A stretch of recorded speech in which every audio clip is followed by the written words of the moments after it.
Olá, gostaria de meditar com vocês no livro de João 12, o verso 24, que diz assim: na verdade vos digo que se o grão de trigo caindo da terra não morrer, fica ele só, mas se morrer, dá muito fruto. Eu gostaria de falar com vocês hoje sobre sem morte não há frutos. Sem morte não há frutos. Quando Jesus relata essa passagem, ele estava aqui aproximando a festa da Páscoa, né? Já era após a ressurreição de Lázaro, na narrativa que diz, ele estava se aproximando a festa da Páscoa, e alguns gregos vieram até Jesus. Nós sabemos que a Grécia é o berço da sabedoria, né? Grandes filósofos como Sócrates, Platão, Aristóteles, tudo vivenciou antes de Jesus, né? Alguns séculos antes de Jesus.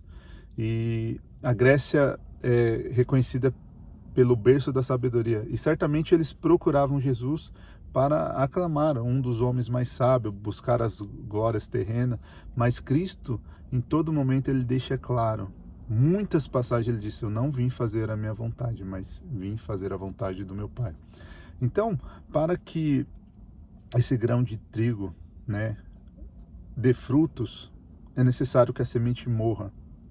E foi justamente isso que Jesus está dizendo aqui a respeito da sua morte, para que pudesse gerar muitos frutos. E nós somos frutos dessa morte. Porque a única religião que nós temos um Deus que tomou a forma de homem, morreu, mas o que difere de todas as outras religiões é que esse Deus que morreu, ao terceiro dia ele ressuscitou. Ou seja, e nós somos consequências desse fruto. Todo aquele que crê em Jesus de todo o seu coração e confessar com a sua boca será salvo. A mesma mensagem que é pregado nos dias dos apóstolos é pregada até hoje, passado 2 milênios, ela continua inalterável. E a gente tem que verificar algumas características do que essa passagem implica para as nossas vidas. O que Jesus quer dizer com isso? No 25 diz: quem ama a sua vida, perdê-la-á.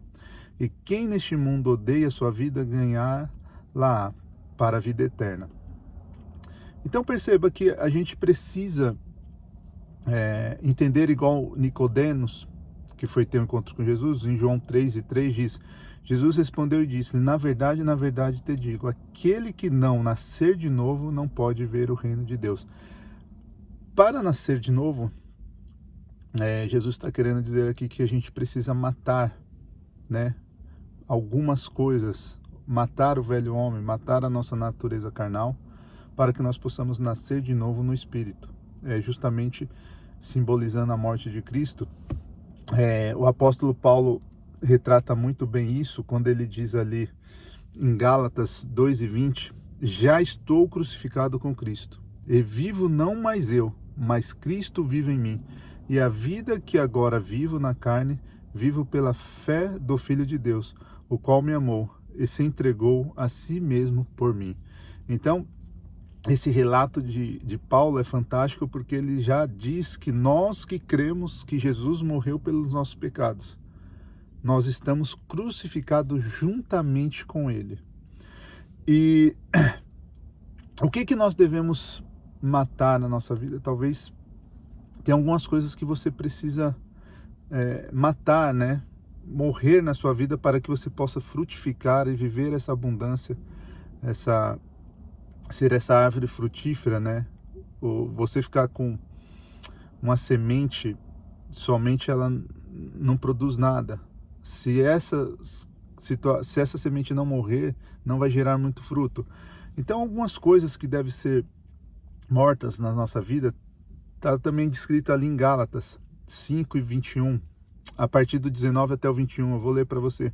Porque as obras da carne são manifestas, pelas quais são adultério, fornicação, impureza, lascívia, idolatria, feitiçaria, inimizades, porfia, emulações, iras, pelejas, distensões, heresias, invejas, homicídios, bebedices, glutonarias e coisas semelhantes a essa, acerca das quais vos declaro, como já antes vos disse, que os que cometem tais coisas não herdarão o reino de Deus. Então, essas obras da carne descritas aqui em Gálatas 5:19, elas precisam morrer nas nossas vidas, para que nós possamos viver uma nova vida em Deus. Nós precisamos abandonar essas práticas que outra hora nós cometíamos.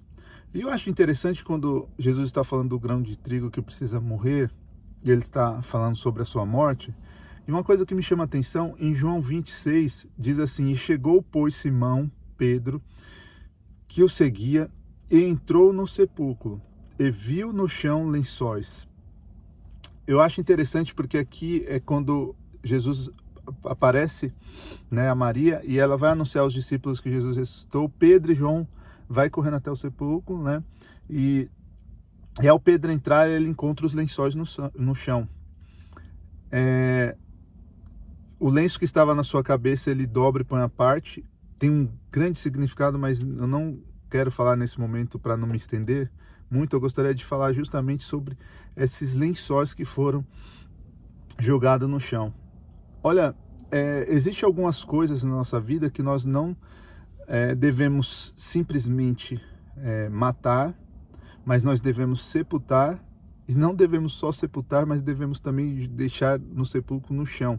Por quê? Quando esses lençóis que Pedro encontra estavam no chão, era a roupa a qual eles tinham enrolado Jesus. E nós temos que desfazer dessas vestes antigas, né? E vestir vestes novas, como está descrito lá em Isaías.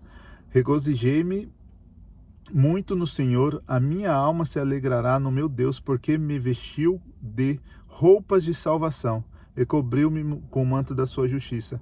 Ou seja, essas práticas que nós fazíamos antes, ela não só deve ser sepultada, como ela também deve ficar no chão, no sepulcro, quer dizer, aquilo não tem valor nenhum. E agora nós precisamos revestir de uma nova roupagem. Aquela velha roupa já não serve mais. Deus tem colocado uma roupa de salvação. Então, se outra hora nós éramos adúlteros, se nós éramos traidores, se nós éramos invejosos, se nós éramos maus, perversos, ladrões, mentirosos, essas roupagens já não servem mais quando nós conhecemos a Cristo. Isso tem que morrer, ficar no sepulcro, ficar enterrado, ficar no chão.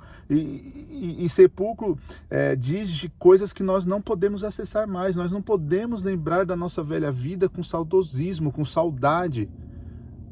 Mas nós devemos lembrar com repúdio, com nojo, com indignação, com arrependimento. É um lugar onde nós não queremos acessar mais. Essa roupagem que Jesus deixa no chão diz: isso já não tem mais valor nenhum, já não tem mais sentido. Outra hora eu fazia, agora não. Eu vivo uma nova vida em Cristo. Eu vivo uma nova vida nele.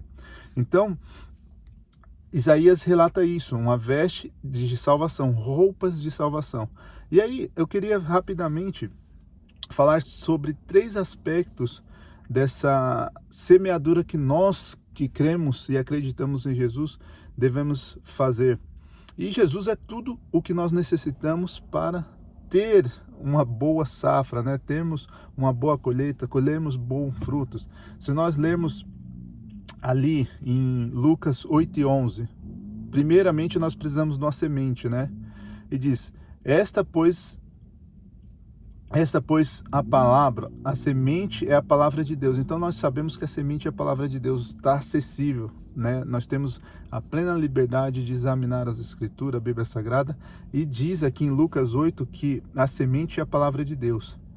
E em 2 Timóteo 4:2 diz que pregues a palavra, insista tempo e fora de tempo, redarguas, repreendas, exorte com toda longanimidade e doutrina. Ou seja, a gente tem que pregar a palavra de Deus em tempo e fora de tempo, em todos os momentos. E aí, às vezes as pessoas pensam: poxa, mas eu nem sei falar de Jesus, não tenho uma boa oratória, não entendo da Bíblia, não conheço nada. Mas um pensamento atribuído a São Francisco de Assis, ele diz: pregue o evangelho a todo tempo. Pregue o evangelho o tempo todo. E se necessário, usa as palavras. O que ele está querendo dizer aqui? O evangelho deve ser pregado com o nosso testemunho, com as nossas ações. A segunda coisa, primeiro a gente precisa de semente. E para o crescimento de uma planta, né, para gerar frutos, é indispensável nós termos luz. Em João 9,5 diz, enquanto estou no mundo, sou a luz do mundo. Jesus falando. Em João 8:12 diz, falou-lhes, pois, Jesus outra vez, dizendo, eu sou a luz do mundo. Quem me segue não andará em trevas, mas terá a luz da vida. Em João 12:46, eu sou a luz que vim ao mundo para que todo aquele que em mim creia não pereça, não permaneça nas trevas. E então nós vemos que Jesus é a luz do mundo. Em Mateus 5:16 ele diz, assim resplandeça a vossa luz diante dos homens, para que veja as vossas boas obras e glorifique ao vosso Pai que está nos céus. Então aqui nós também encontramos um aspecto muito interessante. Volta a dizer a questão do testemunho. Jesus fala para os seus discípulos, olha, a vossa luz resplandeça diante dos homens para que veja as vossas boas obras. Não fala sobre o tanto dos conhecimentos que você tem acerca da palavra de Deus, o quanto você é eloquente nas suas palavras, no seu conhecimento. Não, eles falam a respeito das obras, a respeito do testemunho. Eu acho interessante, tem uma frase muito famosa, né? Essa frase é de um escritor, filósofo americano, Ralph Waldo Emerson, dita no século XIX, que diz assim, suas atitudes falam tão alto que eu não consigo ouvir o que você diz. Ou seja, o seu testemunho ele fala tão alto que a gente não consegue ouvir as suas palavras. Volto lá no tema anterior que nós estávamos falando, né? Pregue e, se necessário, use palavras. Ou seja, o seu testemunho, aquelas obras que foram sepultadas, quando você mentia, quando você roubava, quando você adulterava, quando você traía sua mulher, quando você não era confiável, quando você era uma pessoa irada, uma pessoa que discutia por nada.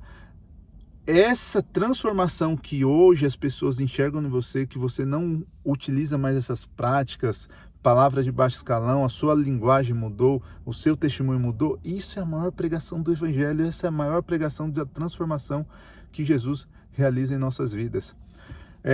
Por último, a água é fundamental. Nós precisamos da semente, precisamos da luz e precisamos da água para que essa semente possa crescer e florescer e dar frutos. João 4,14 diz, mas aquele que beber da água que eu lhe der, nunca terá sede, porque a água que eu lhe der, lhe fará uma fonte de água que salte para a vida eterna. Então nós vemos que Jesus é a fonte de águas vivas. Em Salmos 126:5 diz, os que semeiam em lágrima cegarão com alegria.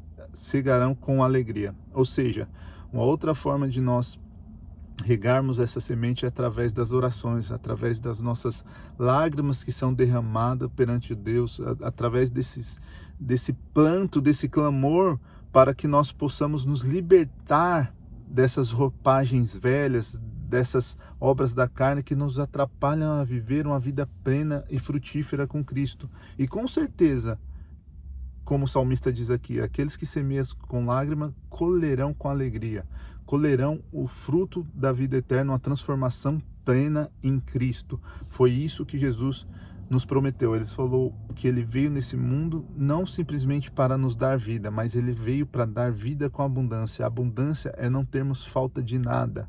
Não adianta pessoas ter fama, pessoas ser conhecida, ter dinheiro, ser influente, mas tem um vazio dentro dela que não pode ser preenchido, que não há nada nesse mundo, não há os prazeres desse mundo, não há nada que possa encontrar nesse mundo que possa preencher esse vazio, que somente é preenchido por Jesus Cristo.